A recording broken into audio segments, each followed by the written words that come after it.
جہالت جو ہے وہ دل اور ایمان اور نور کے درمیان اندھیرا کر دیتی ہے، رکاوٹ پیدا کر دیتی ہے. قرآن جہالت کو دور کرنے کا ذریعہ ہے. جب قرآن کے ذریعے جہالت دور ہوتی ہے تو دل لہلہانے لگتا ہے، ایمان کے ساتھ، قرآن کے ساتھ سینے منور ہو جاتے ہیں، خوش ہو جاتے ہیں، روشن ہو جاتے ہیں. قرآن مجید میں شفا کے 3 معنی ہیں کہ یہ گمراہی سے شفا ہے کیونکہ اس میں ہدایت ہے، بیماری سے شفا ہے کیونکہ اس میں برکت ہے، اور اسی طرح فرائض اور احکام کو معلوم کرنے کے بارے میں شفا ہے. کیونکہ جب ہم کسی چیز پر عمل کرنا بھی چاہتے ہیں، فار ایگزامپل اب رمضان قریب آ رہا ہے، روزے تو ہم ہر سال روٹین کے رکھ ہی لیتے ہیں، قیام اللیل بھی کر لیتے ہیں، لیکن اس کے ساتھ ساتھ اکثر لوگ اپنی زکوٰۃ نکالتے ہیں رمضان کے اندر. لیکن ہوتا کیا ہے، لا علمی کی وجہ سے ہم صحیح طور پر کام ہی نہیں کر سکتے، ہم صحیح فنکشن نہیں کر پاتے. ہمارے دل میں ڈاؤٹ رہتا ہے، پتہ نہیں اس پہ زکوٰۃ ہے یا نہیں، پتہ نہیں کتنی نکالنی. یعنی چھوٹے چھوٹے کوشچنز ہوتے ہیں جو ہمارے اندر ایک بے چینی پیدا کیے ہوئے ہوتے ہیں.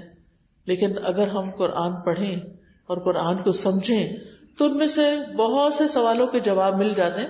پھر کچھ اسپیسیفک کوشچنز رہ بھی جاتے ہیں کہ جن کو مزید علماء نے ڈسکس کر کے اور مزید علم حاصل کر کے ان کو حل کیا ہوتا ہے. تو فرائض پر بھی عمل کرنے کے لیے بہت ضروری ہے کہ ہمارے پاس علم ہو. علم کے بغیر ہم اپنے فرائض پر بھی عمل نہیں کر سکتے.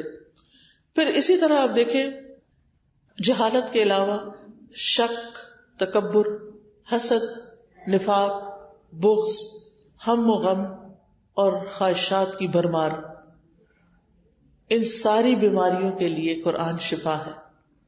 انسان کو قرآن بالکل مطمئن کر دیتا ہے، جو اس کے پاس ہوتا ہے اس پر وہ قناعت کرتا ہے، وہ راضی ہو جاتا ہے.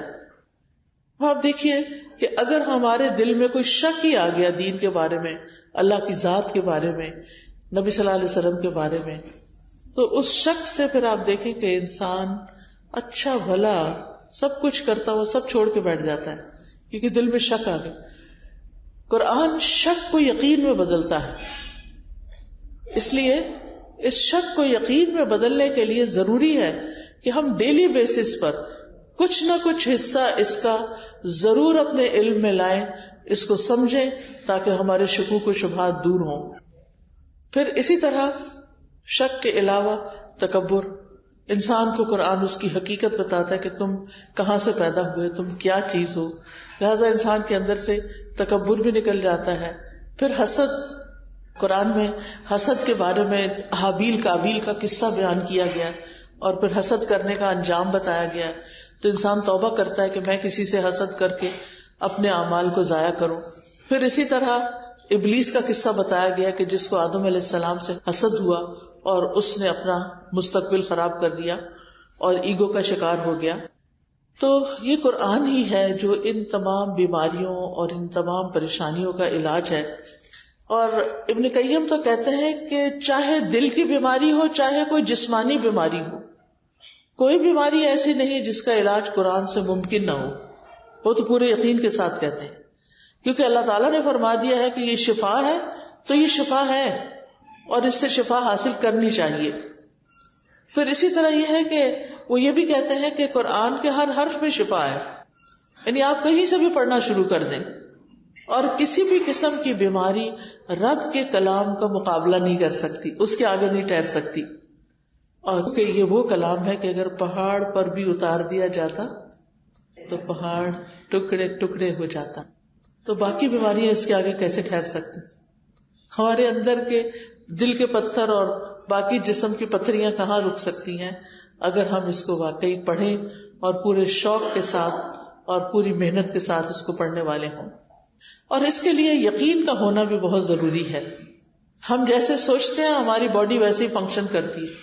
اگر ہم یہ سمجھیں کہ قرآن شفا دیتا ہے تو وہ پھر شفا ہوگی انشاءاللہ. اور اگر ہم اس کا ڈینائل ہی کرتے رہیں تو پھر جو ڈینائی کر دیتا ہے اس کے لیے ڈینائل ہی ہوتا ہے. پھر اسی طرح قرآن بہترین رقیہ بھی ہے. رقیہ کہتے ہیں دم کو، یعنی اگر انسان کو کوئی ایسی بیماریاں لاحق ہو گئی ہیں کہ جن کا علاج نیلی پیلی گولیوں میں نہیں ہے، یعنی دوائیوں میں نہیں ہے، تو ایسی صورت میں جیسے نظر بد ہے یا جادو ہے یا جنوں کا چمٹنا ہے اور اس کے نتیجے میں کچھ بیماریوں کا پیدا ہونا ہے، تو اس کے لیے رقیہ بہت فائدہ مند ہے.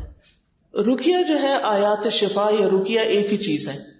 آئی ڈونٹ نو کہ آپ نے الہدا کے وہ چھوٹے چھوٹے کارڈز دیکھے ہوں گے یا نہیں جس میں آیات شفا لکھا ہوتا ہے.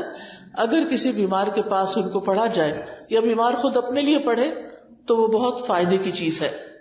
حضرت عائشہ کہتی ہیں کہ رسول اللہ صلی اللہ علیہ وسلم ایک مرتبہ ان کے پاس تشریف لائے تو دیکھا کہ ایک عورت حضرت عائشہ کا علاج کر رہی ہے یا ان کو کوئی دم کر رہی ہے. تو آپ نے فرمایا کتاب اللہ یعنی قرآن کے ساتھ اس کا علاج کرو. اگر تمہیں دم کرنا ہی ہے تو قرآن پڑھ کر اس پر دم کرو. اور اس میں سب سے بہترین جو ہے وہ سورۃ الفاتحہ ہے. یعنی اگر انسان سورۃ الفاتحہ پڑھ کر دم کرتا ہے تو انشاءاللہ فائدہ مند ہوگا، کیونکہ سورۃ الفاتحہ کو الشفا بھی کہا گیا ہے. اور اس میں ایک واقعہ بھی آتا ہے صحیح البخاری میں کہ نبی صلی اللہ علیہ وسلم کے چند صحابہ عربوں کے ایک قبیلے کے پاس سے گزرے. قبیلے والوں نے ان کی کوئی ضیافت نہیں کی.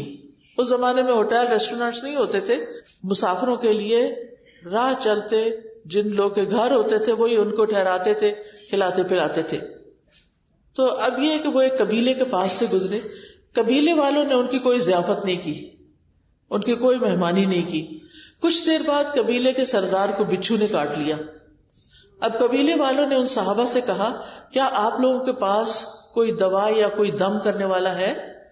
صحابہ نے کہا کہ تم لوگوں نے ہماری ضیافت نہیں کی، ہم بھی اس وقت تک تمہارا دم نہیں کریں گے جب تک تم اس کی مزدوری نہ مقرر کرو.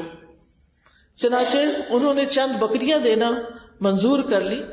پھر اس کے بعد آپ سورۃ الفاتحہ پڑھنے لگے. پڑھ کے اپنا لعاب اس جگہ پر لگاتے جاتے تھے جہاں ڈنگ کاٹا تھا. چنانچہ وہ شخص جو تھا تندرست ہو گیا. تو قبیلے والے بکریاں لے کر آ گئے. صحابہ نے کہا ہم تو اس وقت تک ان کو ہاتھ نہیں لگائیں گے بکریوں کو جب تک کہ اللہ کے رسول سے پوچھ نہ لیں صلی اللہ علیہ وسلم. تو کیا ہوا جب آپ کے پاس وہ آئے اور آپ کو بتایا تو آپ مسکرا دیے. آپ نے نہ ہاں کی نہ کی بس اسمائل کی، اور یہ آپ کا اکثر انداز ہوتا تھا. اور پھر آپ نے فرمایا کہ تمہیں کیسے معلوم ہوا کہ سورۃ فاتحہ سے دم ہو سکتا ہے؟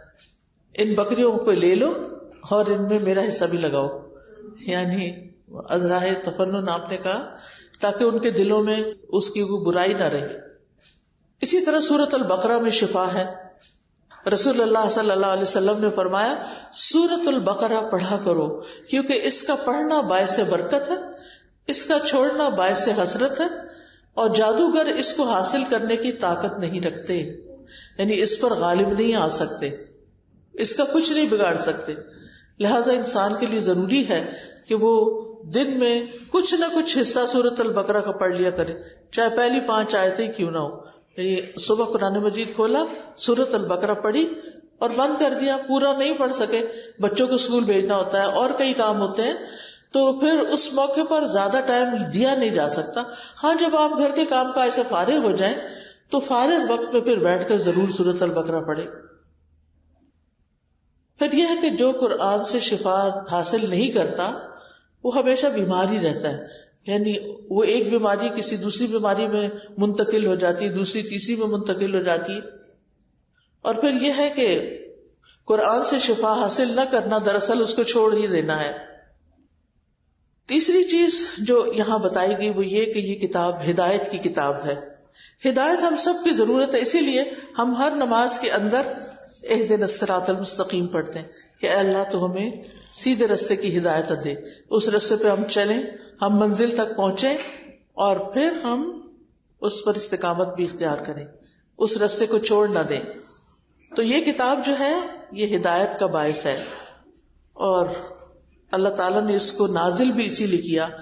اللہ تعالیٰ فرماتے ہیں شہر رمضان الذی انزل فیہ القرآن ھدی للناس وبینات من الھدی والفرقان. رمضان کا وہ مہینہ ہے جس میں قرآن نازل کیا گیا. یعنی اللہ تعالیٰ نے یہ کتاب ہمیں رمضان میں دی ہے، اور رمضان کی برکت کی وجہ اس مہینے میں قرآن کا نازل ہونا ہے. دن تو سارے برابر ہوتے ہیں لیکن ایک کو فضیلت دوسرے کی وجہ سے کیوں ہے؟ کیونکہ اس میں قرآن نازل ہوا.